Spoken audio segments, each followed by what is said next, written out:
Bonjour, bienvenue dans cette nouvelle vidéo. Aujourd'hui, on va s'intéresser à comment développer sa médiumnité. Et oui, moi je pars du principe qu'on a tous une capacité, un don, comme on peut apprendre à jouer d'un instrument de musique ou à peindre ou à danser.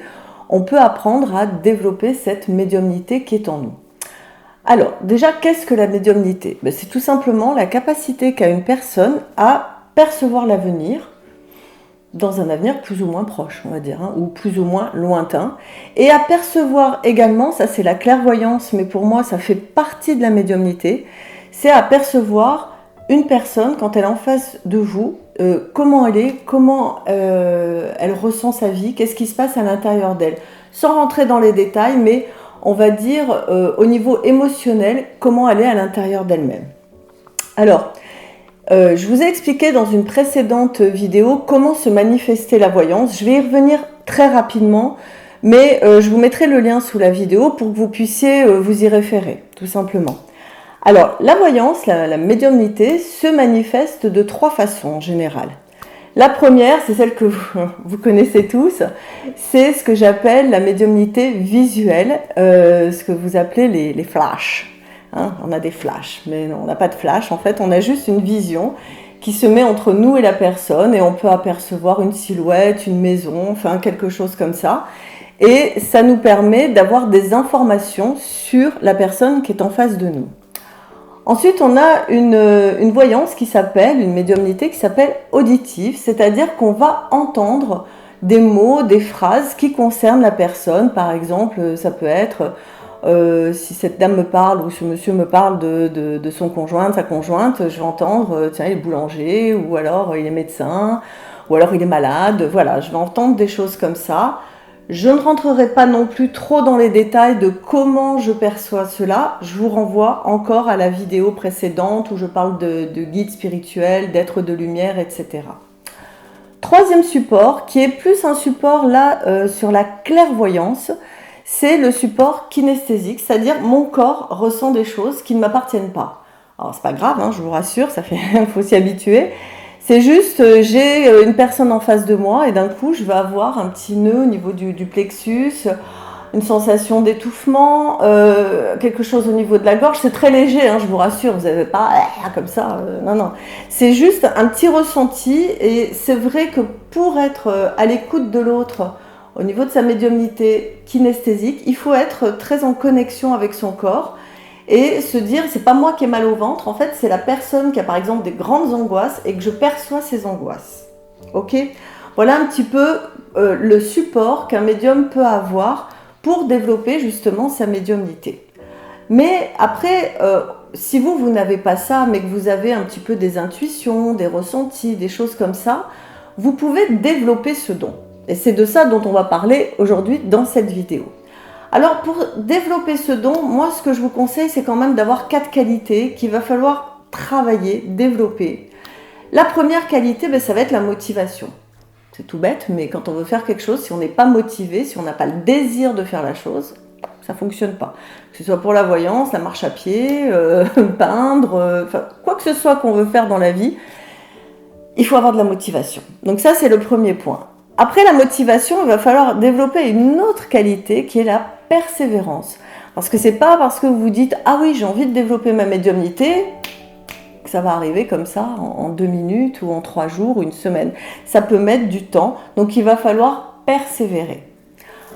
La troisième qualité qui est très importante aussi, c'est au-delà de la persévérance et de la motivation, c'est vraiment d'avoir la foi. La foi en vous, et cette foi, c'est une confiance en vous. Et vous dire, oui, je vais y arriver, oui, je suis capable. Et vraiment de vous ancrer dans cette croyance, c'est pour ça qu'on parle de foi, dans cette croyance de se dire, je suis capable de le faire. Il n'y a pas de raison. Pourquoi moi, j'y arriverai pas alors que d'autres y arrivent, C'est comme quand on veut apprendre la peinture. Moi, j'adore peindre, dans mes heures perdues. Bon, pas trop en ce moment, mais j'adore ça. Je suis pas particulièrement douée, quoi. Je vais pas faire des grandes expos dans des grands musées. Mais n'empêche, au moment où je peignais régulièrement, j'ai vu que je faisais des progrès parce que j'avais la foi, j'avais la confiance que j'allais y arriver. Donc ces 4 qualités que sont la motivation, la persévérance, la foi et la confiance, ça va vraiment être vos vos leitmotivs, il va falloir être focus là-dessus. Donc ça, c'est vraiment dans votre état d'esprit. Ensuite, moi, ce que je vous conseille vraiment fortement, c'est de trouver un support qui va vous aider et qui va justement vous donner la confiance que vous n'avez pas forcément au départ. Alors, le support, moi par exemple, c'est les cartes. Je travaille beaucoup avec le tarot de Marseille et puis avec un jeu que j'ai créé, dont je vous parlerai peut-être plus tard, à voir. Donc voilà, j'ai ce support, ça me permet de pouvoir canaliser un petit peu mes ressentis, etc. Vous pouvez avoir comme support la numérologie, vous pouvez avoir comme support l'astrologie. L'astrologie et la numérologie, je les conseille fortement aux personnes qui ont un côté très carré, un peu, comme on dit, cartésien. Parce que c'est des calculs, c'est de la réflexion, c'est de l'analyse. Et donc, ça va les aider à être rassurés. Et par le biais de ce support qui est finalement un support intellectuel, ça va leur permettre de développer cette médiumnité, cette intuition. Après, vous pouvez utiliser le pendule, voilà, ce qui vous convient, d'accord ? Trouvez le support qui vous convient. Mais trouvez-en un parce que développer comme ça, sans avoir quelque chose sur lequel on peut s'appuyer concrètement, c'est un petit peu plus difficile. Donc je vous conseille de trouver votre support, celui qui vous convient. Vous pouvez en avoir plusieurs, pourquoi pas. Moi je suis astrologue et je suis également tarologue et médium. Donc vous voyez, je travaille avec ces deux outils, plus les cartes que l'astrologie, mais bon, je peux utiliser les deux. En troisièmement, il va falloir quand même apprendre à s'ouvrir un petit peu à, je dirais, à une connexion avec vous-même. C'est-à-dire qu'il va falloir être, comme on dit, axé sur soi-même. C'est-à-dire si vous êtes en pleine dépression, en pleine angoisse, avec un stress, etc. dans votre vie, ça va être compliqué de pouvoir faire le vide à l'intérieur de vous pour vous brancher sur l'autre. Donc, je vous recommande fortement de vous ouvrir, et ça, je le recommande tout le temps dans toutes mes vidéos, donc à force, vous allez voir que vous allez comprendre de quoi je parle. Je vous recommande fortement de vous ouvrir à la méditation, à la relaxation, à la sophrologie, à l'hypnose, à la prière, voilà, à vous intéresser au développement personnel, essayer de comprendre, tiens, quelles sont les casseroles que j'ai à l'intérieur de moi, à la spiritualité. Ça ne veut pas dire la religion, hein, je ne vous dis pas d'aller dans une religion quelle qu'elle soit, mais de vous ouvrir à une autre dimension. Hein, ne restez pas simplement branché sur le monde matériel, ouvrez-vous à autre chose, ça va vous apporter énormément de bien-être, ça va vous apporter une conscience de vous-même, un élargissement de la conscience du monde, et ça va vous aider à comprendre les autres. Parce que la médiumnité, la voyance, c'est aussi un rapport à l'autre, et c'est un rapport à l'autre dans son intime, dans sa psychologie, dans ce qu'il est.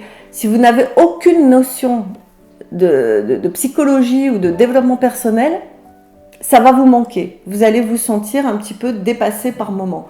Donc je vous invite fortement à travailler aussi tous ces domaines-là, et surtout la méditation et la relaxation, qui vont vous permettre, si vous avez une émotion forte, quelque chose, et que vous êtes amené à voir quelqu'un en consultation, je ne sais pas, pourquoi pas, si vous avez envie de faire ça professionnellement, et que vous êtes complètement stressé, ça ne va pas passer. La personne, elle va le sentir. Donc dans ce cas-là, moi ça m'arrive régulièrement, je suis un peu tendue, j'ai fait des papiers de l'administratif, ça me prend la tête.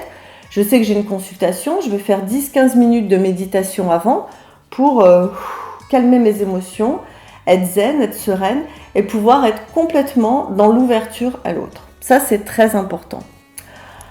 Alors, il y a une chose aussi qui est très importante, c'est qu'il va falloir apprendre à lâcher prise. On lâche prise sur les résultats.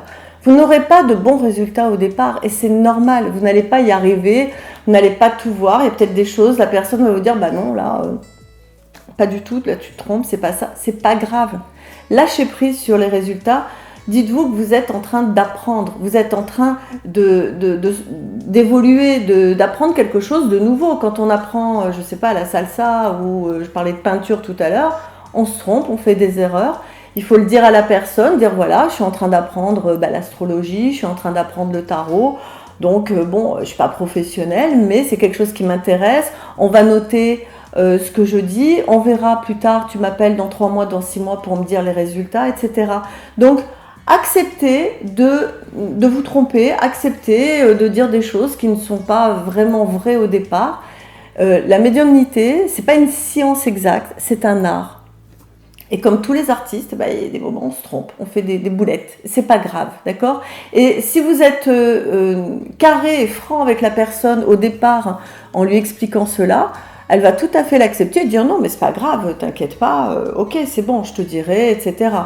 Et dans ce cas-là, ou vous ne faites pas payer, ou alors si vous faites payer un prix étudiant, j'ai envie de dire 10, 15 euros, parce que vous savez que vous êtes en apprentissage, d'accord? Un apprenti coiffeur, eh ben des fois il va se tromper, il va clac, la frange il va vous la couper un petit peu trop court.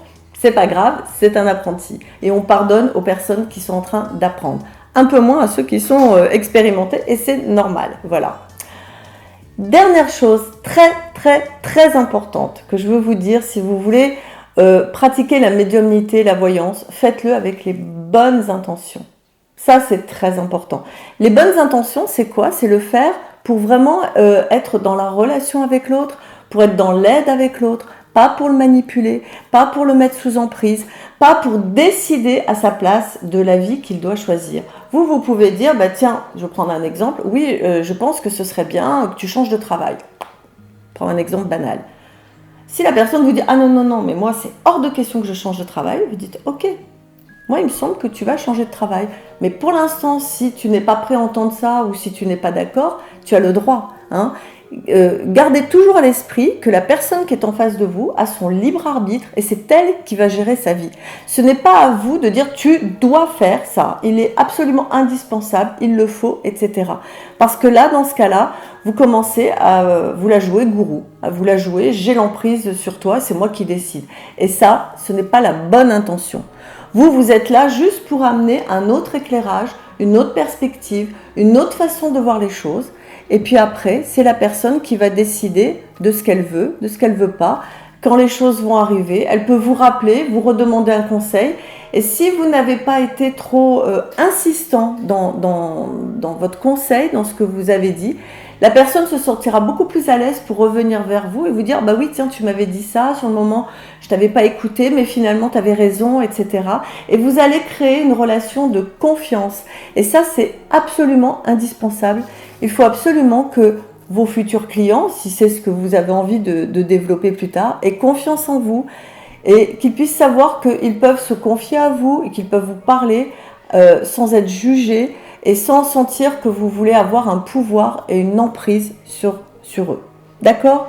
Voilà, donc ça c'est très important, c'est le dernier point. Donc, je vous répète un petit peu, il faut trouver un support, avoir la motivation, la persévérance, la foi et la confiance.